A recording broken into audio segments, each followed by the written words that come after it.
नमस्कार दोस्तों, मैं आपके साथ हूँ रहमान सैफी। पहुंचा हूँ वापस से ईडीएमसी और आप देख रहे हैं जिस तरह से आपने दो खबरें मेरी देख ली हैं। तीसरी खबर में मुकेश वैद्य जी मेरे साथ हैं यहाँ पे और सुभाष भाई हैं इंजीनियर विभाग यूनियन से। बात जाननी बड़ी ज़रूरी है और आप तक पहुंचानी भी ज़रूरी है। मुकेश वैद्य जी से सिर्फ एक ही सवाल पूछूंगा क्योंकि उस सवाल में सारी बातें आ जाती हैं। हमेशा से आपने देखा भ्रष्टाचार को लेकर एक बहुत बड़ी मुहिम पहले से ही काफ़ी वर्षों से मुकेश वैद्य जी ने चला रखी है और कहीं ना कहीं विजय भी प्राप्त करी है। आप जो ये वर्दी देख रहे हैं इसके लिए भी एक बहुत बड़ी लड़ाई जो है वैद्य जी को लड़नी पड़ी और वो लड़ाई कहाँ तक पहुँची ये मैंने बिल्कुल उसका खुलासा पूरी तरह से आपको दिखाया है। मैं वैद्य जी के पास चलूँगा। वैद्य जी, फिर धरना और फिर प्रदर्शन। पिछले 4 साल से तो मेरा भी कार्यकाल हो चुका है ये सब देखते हुए, लेकिन इस बार ऐसा लग रहा है कि असली बात में तो इस बार मुझे लग रहा है कि अब की बार अंतिम बार। आपकी क्या राय है कि अंतिम बार हो सकता है? नहीं, अंतिम बार तो मरने के बाद ही अंतिम बार होगा। अंतिम बार का क्या मतलब है? हमारी लड़ाई तो जारी रहेगी जब तक हमारी समस्याओं का समाधान नहीं होगा। अंतिम बार नहीं होता। हमारी समस्याओं का ये आज समाधान कर दो, आज ही अंतिम बार हो जाएगी। लेकिन इनके बाप से भी हमारी समस्याओं का समाधान नहीं होगा और हमारी अंतिम बार नहीं होगी। तो हमारी तो लड़ाई हमेशा इनसे चलती रहेगी जब तक कि हमारे कर्मचारियों का अधिकार उनको नहीं देंगे। तो जैसे कि आपको पता है कि बोनस ये खा गए, वर्दी जूते चप्पल तक ही है हमारी खा गए चोर जितने भी बैठे हुए हैं वेतन अब ये भी खाने लगे। तो और इससे ज़्यादा ये क्या गिरेंगे? बिल्कुल बिल्कुल सच्चाई है। तो हमारी लड़ाई तो ये अंतिम बार नहीं है। जब तक हमारे अधिकार नहीं मिलेंगे जब तक हमारी लड़ाई जारी रहेगी। हमारे बीच में आज हमारी पूर्वी दिल्ली में जितनी भी सक्रिय यूनियन है, कुछ यूनियनें तो नाम के लिए यूनियनें होती हैं, लेकिन जो 8-10 यूनियनें बिल्कुल तन मन धन से रात दिन कर्मचारियों के लिए लगी रहती हैं, वो सारी यूनियनें एकत्रित हो गई हैं। आरबी उटवाल जी स्वच्छता कर्मचारी यूनियन से हैं, अखिल भारतीय वो तो आज वैद्य जी सबको पता है। लेकिन एक जो सवाल जो हमेशा आपकी तरफ से कहा जाता है कर्मचारियों के लिए कि कर्मचारियों को एकत्रित होना पड़ेगा। हमेशा से मैंने देखा है कहीं ना कहीं कर्मचारी रह जाता है पीछे, वो विश्वास नहीं कर पाता। लेकिन आज इस प्रदर्शन के माध्यम से मैं देख रहा हूँ वार्ड में मैं भी गया हूँ सुबह से वार्डों में कि आज कहीं ना कहीं कर्मचारी एक तो हो रहा है और काम बंद हड़ताल पर तो है। बिल्कुल, अभी हमारा मैन तो वैसे तो 2-3 दिन से ये काम शुरू हुआ है। 19 तारीख से कई यूनियनों ने लेटर लगाया था, तब उससे 15 तारीख से पहले सुपरवाइजर यूनियन और स्टाफ यूनियन चल रही थी। अब 19 तारीख से आरबी उटवाल जी और हमारे बागड़ी जी और ढिलोर साहब और हमारे राकेश वैद्य जी, ये दलीप पारचा जी, ये सब लोग अब इकट्ठे, ये जो क्रीम है इधर की पूर्वी दिल्ली की, ये अब इकट्ठी हुई है और कल से हड़ताल बिल्कुल तरीके से चल दी है। और आज कम से कम 75% लोगों ने काम नहीं किया है। और ये अधिकारी डराते हैं कर्मचारियों को, मेयर साहब आ रहे हैं, फलाने साहब आ रहे हैं, ढिमकाने। अरे तुम्हारे ही तो साहब होंगे, हमारे काहे के साहब हैं? हमारा तो साहब वो है जो हमें खाने को रोटी दे दे। अब 3-3 महीने से वेतन नहीं हुआ तो भाई अपने साहबों को अपने घर रखो। अगर हमारा कर्मचारी वार्ड में किलसा बैठा, उसे 2-2, 3-3 महीने से वेतन नहीं मिला, किसी मेयर के ऊपर कूड़ा फेंक दे, किसी के साथ बदतमीजी करे, कौन जिम्मेवार होगा? तो ये जानबूझ के या तो कर्मचारियों को डराते हैं, बरगलाते हैं। मेयर साहब आ रहे हैं, उधर डीसी साहब, मतलब जब यूनियनें कोई धरना प्रदर्शन करती हैं तभी इनके सारे राउंड होते हैं, वैसे ये घरों में सोते हैं सारे दिन। तो अब ये 2-3 दिन से मैं सुन रहा हूँ, जिधर भी हम निकलते हैं वहाँ से कर्मचारी कहते हैं वो डरा रहे थे जी। वो हमने अपने इंस्पेक्टरों को भी सबको बोल दिया है कि जब तक हमारी सभी समस्याओं का समाधान नहीं होगा, केवल वेतन की मांग अब हमारी नहीं रही है। अब वेतन खा जाओ तुम, जब हमारा बोनस खा गए तो वेतन भी खा जाओ। जूते चप्पल हमारी तुम खा गए, सड़ी हुई, जो हम वहाँ खत्ते में काम करते हैं वो चप्पल भी खा गए ये अधिकारी और निगम पार्षद सब मिलकर। मैंने पहले भी बताया भ्रष्टाचार भ्रष्टाचार। 5 साल पहले इन्होंने डीजल की गाड़ियाँ खरीदी, वो उन्हें जंग लग रहा है। नंदनगरी में आप भी गए थे मेरे साथ, नंदनगरी डिपो भरा पड़ा, वो इन्होंने प्लास्टिक के टब कई करोड़ रुपए का बिल बना के खा गए सब। 200 गाड़ियां दोस्तों वहाँ पे ऐसी खड़ी हैं जो आज तक इस्तेमाल ही नहीं हुई, जिनकी पिन्नी भी नहीं उतरी। मुकेश वैद्य जी ने एक बहुत बड़ा अभियान भी चलाया उसको प्रशासन से वापस लेने के लिए, कर्मचारियों के लिए। अब सैफी साहब एक नई चीज़ आई है, अब इन्होंने ना कुछ बड़े वाले हुक वाले ट्रक इन्होंने नए मंगाए हैं, वो कई महीने से खड़े हैं। और देखो भ्रष्टाचार कितना है कि हम एक स्कूटर लेने जाएँ किसी भी शोरूम में, हमारी गाड़ी वो कभी भी नहीं उतरने देते कि जी पहले नंबर प्लेट लगेगी, नंबर मिलेगा तब दूसरे दिन आप गाड़ी निकाल के लेके जाओगे। इनके 25 ट्रक RR डिपो में अभी आप जाके देख लो, उन पर नंबर नहीं है। और अब एक लड़ाई नई चल रही है इनके भ्रष्टाचार का खुलासा करना बताना चाहता हूँ कि उनको नंबर नहीं मिल रहे हैं, कि डीजल की गाड़ियाँ हैं ये इनको यहाँ पर इनकी परमिशन नहीं दी जाएगी यहाँ चलाने की, और इन्होंने खरीद कर खड़ी कर ली। एक एक गाड़ी 50-50, 60-60 लाख से कम की तो है नहीं। जब एक कार ही 20 लाख की आ रही है तो वो तो बहुत बड़े बड़े ट्रक हैं। बिल्कुल बिल्कुल। तो भाई साहब भ्रष्टाचार ही भ्रष्टाचार है सैफी साहब, इनकी जेबें भरी हुई हैं, ये खाली दिखा रहे हैं। और अब का ये तो इनको पता है निगम पार्षदों को कि बीजेपी तो किसी कीमत पर आनी ही नहीं। आम आदमी जोर लगा रही है, वो भी ड्रामेबाजी, मतलब सब मिल करके कर्मचारियों का बेवकूफ़ बनाते हैं और उनके अधिकारों को खा रहे हैं। तो कहीं ना कहीं देखिए वैद जी ने एक बहुत बड़ी बात बोली है कि दोनों ही सरकारें चोर हैं, जो कर्मचारियों के लाभांश जो भी उनकी सुख सुविधाओं की चीज़ें हैं उनका पैसा खा जाती हैं और वो सामान भी खा जाती हैं। सुभाष जीनवाल साहब मेरे साथ हैं यहाँ पे, इंजीनियर विभाग की यूनियन, जो आप भली भांति वाकिफ़ हैं कि कर्मचारियों की आवाज़ पुरजोर तौर से इनकी यूनियन जो है इस टाइम उठा रही है और ये प्रदर्शन पे भी और धरने पर भी बैठे हैं, भूख हड़ताल पर। रोज़ 2 घंटे की भूख हड़ताल वहाँ पर प्रदर्शन करते हैं बैठकर अपने जोन में।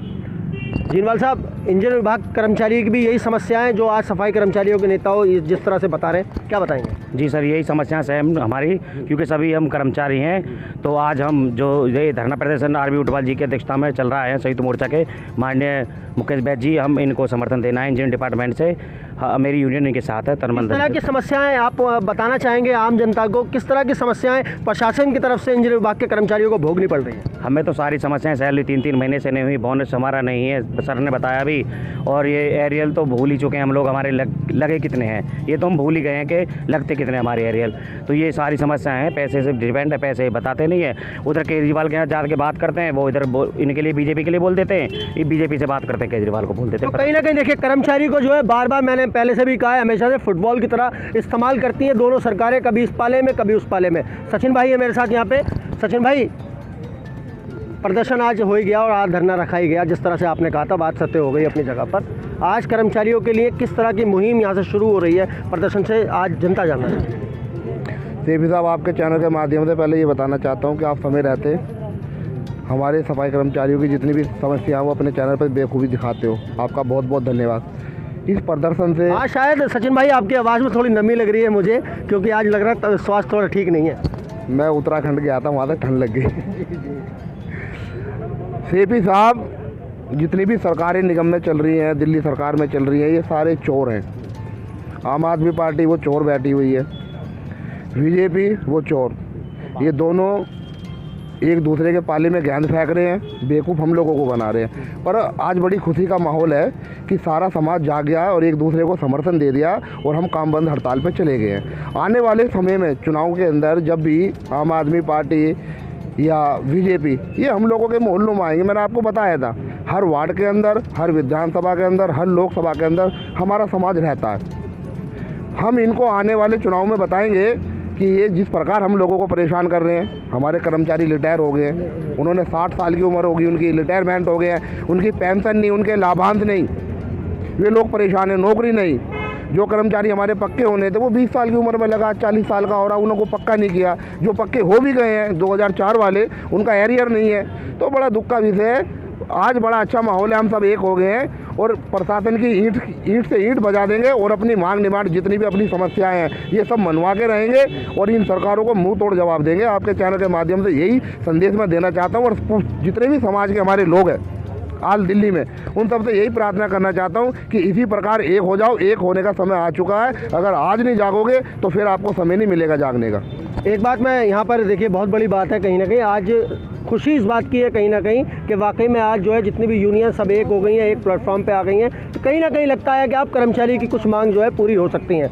विनोद चुलियाना साहब हैं यहाँ पे, एक सवाल जरूर मैं लूँगा, क्योंकि हमेशा आपने देखा है कि वार्ड की समस्याएं कर्मचारियों की लेकर किसी भी तरह की हों वो ज़रूर आगे आते हैं और हमेशा उसको उठाते हैं और उसको पूरा करवाते हैं। विनोद भाई, वार्ड में किस तरह की स्थिति है, एक ही सवाल है मेरा कर्मचारी होगा आज प्रदर्शन को लेकर। आज जो वार्ड की जो समस्या है, मैं गया था वार्ड के अंदर तो इंस्पेक्टर ने बोला कि भाई हमारे पास कोई लिखित में नहीं है। तो मैंने कहा लिखित में तो जिस टाइम हमारा टाइम आता है उस टाइम लिखित में मांगते हैं, लेकिन आपकी जो समस्या होती है उस टाइम पे कोई राउंड होता है उस टाइम में लिखित में होता है आपके पास, जो हमारे कर्मचारी करते हैं। देखिए, सबसे पहली बात मैं आपको समाज को लेके और हमारी तमाम संगठन जितने भी है, हमारे लीडर साथ में हमारे सीनियर मुकेश बैद जी है, भाई सचिन है और दलीप साहब है, सारे लोग हैं तमाम, हमारे एमसीडी स्वच्छता कर्मचारी यूनियन के आरबी उटवाल साहब है, नीरज बागड़ी जी है, तमाम इनके साथ। और मैं आज एक संदेश देना चाहता हूँ समाज को कि जितने भाई नहीं सुन पा रहे, इस बात को सुने और घरों में से निकले और एक दूसरे को बताए कि भाई अब बाहर निकलने का टाइम आ गया। जिस तरह किसान बाहर आके पड़े हुए हैं अपनी 20 बच्चों को लेकर, परिवार को लेके, उसी तरह से आप बाहर आओगे तो ये सरकार गूंगी बहरी अंधी सरकार जरूर सुनेगी। बिल्कुल बिल्कुल, ये बड़ी बात है कहीं ना कहीं। एक सवाल मुझे मेरे जहन में आ गया विनोद भाई, मैं माफ़ी चाहता हूँ, दोबारा ज़रूर आऊँगा आपके पास। मुकेश वैद्य जी से मुझे पूछना है एक विजिलेंस को लेकर। विजिलेंस एक ऐसा डिपार्टमेंट है जो हमेशा से जो भी भ्रष्टाचार हो रहा था उसके ऊपर आवाज़ उठाती है, लेकिन जब विजिलेंस ही ऐसे किसी भ्रष्टाचार में पाई जाए तो ये कहीं ना कहीं विडंबना की बात है। वैसा विजिलेंस को लेकर एक बातचीत हमारी हुई थी, वो क्या बातचीत थी मैं चाहता हूँ वो जनता तक जाए। सैफी साहब, विजिलेंस के विषय में बताना चाहता हूँ, सबसे करप्ट और सबसे भ्रष्ट अगर डिपार्टमेंट कोई है वो निगम में तो विजिलेंस डिपार्टमेंट है। मैं कमिश्नर साहब से अनुरोध करूँगा कि भ्रष्टाचार को मिटाने के लिए विजिलेंस डिपार्टमेंट को ख़त्म किया जाए। और आपके चैनल से बताना चाहता हूँ, एक बेदी हमारा नॉर्थ में एक ASI बना था अभी 2014 में, उसके वार्ड में विजिलेंस ने छापा मारा 3:30 बजे। 3:30 बजे जब वो वहाँ छापा मारा तो पता नहीं कोई प्राइवेट कर्मचारी टॉयलेट पर उसकी ड्यूटी थी या नहीं थी, उसके चक्कर में 2017 में इन्होंने उस कर्मचारी को और उस ASI को और एक साथी उनका और था, तीनों को 2 रुपये उगाने के उसमें नोटिस दे दिया और उन पर RDA लगा दी। और 17 से अभी तक चार्जशीट फाइल नहीं की है। और अब उनको इतना हरासमेंट किया जा रहा है कि उनसे रिश्वत मांगी जा रही है और उनको रोज़ परेशान किया जा रहा। अभी केस डिसाइड नहीं हुआ, उन पर RDA लगा भी दिए पहले ही। अरे भाई 17 से अभी तक तुम केस डिसाइड नहीं कर पाए। RDA धारा में क्या क्या होता है कर्मचारी के साथ, ये भी जानना जरूरी है। RDA में ये लोग सारे इंक्रीमेंट वगैरह बंद कर देते हैं और स्टॉप कर रोक के बैठ जाते हैं और उसके बाद फिर वो चार्जशीट वगैरह करते हैं। चार्जशीट ये और कई बार तो ऐसा भी होता है कि चार्जशीट ये कर्मचारी पे RDA लगा देते हैं या बहुत सारे अधिकारियों पे RDA लगा देते हैं, उसको पता भी नहीं चलता कि मुझ पर RDA लगी किस बात पे। जब वो रिटायर होने के लिए जाता है तब उसके नो ड्यूज के लिए वहाँ जाते हैं, तब ये नो ड्यूज दबा के पड़ जाते हैं। और नो ड्यूज के लिए अगर नॉर्मल चार्ज होते हैं तो 200 से 500 रुपये तक विजिलेंस लेती है नो ड्यूज देने के, और नहीं तो 2-2, 3-3 महीने तक नो ड्यूज नहीं दिए जाते। और अगर किसी पे RDA है तो फिर उस RDA को 2-3 महीने में उससे सेटिंग करके 1-2 लाख रुपए लेकर के और उससे RDA हटाने के पैसे ले लिए जाते। ऐसे एक नहीं हज़ारों केस हैं। और जो कर्मचारियों के केस होते हैं खासकर, अभी मैं आपके चैनल से बताना चाहता हूँ कि एक फौजी पिछले साल फरवरी में इनकम टैक्स के फार्म भरने के वार्ड नंबर 229 से 20-20 रुपये ले रहा। मैंने उसकी वीडियो CD बना करके सारे अधिकारियों को दी है, उन पे कोई कार्रवाई, क्योंकि वो तो इनके ताऊ लगते हैं, क्योंकि वो जनरल अदर कास्ट के हैं। और जो सफाई कर्मचारी या वाल्मीकि लोग हैं उन पे इन्हें फट कार्रवाई कर, 1 मिनट नहीं लगने देते कार्रवाई। और मैं ऐसे एक नहीं अनेकों केस बता दूंगा। एक हमारे इंस्पेक्टर ही हैं, मैं आपके चैनल पे आज खबर बड़ी हो रही है, वो उसका खुलासा बाद में करेंगे। तो मैं यहाँ पे सब एक ही संदेश देने आया हूँ आप सब लोगों को, और वो खबर बार बार आपके तीनों खबरों में मैंने पहुँचाई है आप तक कि EDMC में जो प्रदर्शन रखा गया है, कृपया जितने भी कर्मचारी शाहदरा साउथ या शाहदरा नॉर्थ के अंदर है वो इस प्रदर्शन को अपना समर्थन दें, क्योंकि अगर आज वो समर्थन देंगे कल उनका जो भविष्य सुरक्षित हो सकता है। तो दोस्तों अगले मुद्दे के साथ एक नई बात के साथ आपका दोबारा हाजिर रहूँगा। जय हिंद, जय भारत, जय संविधान।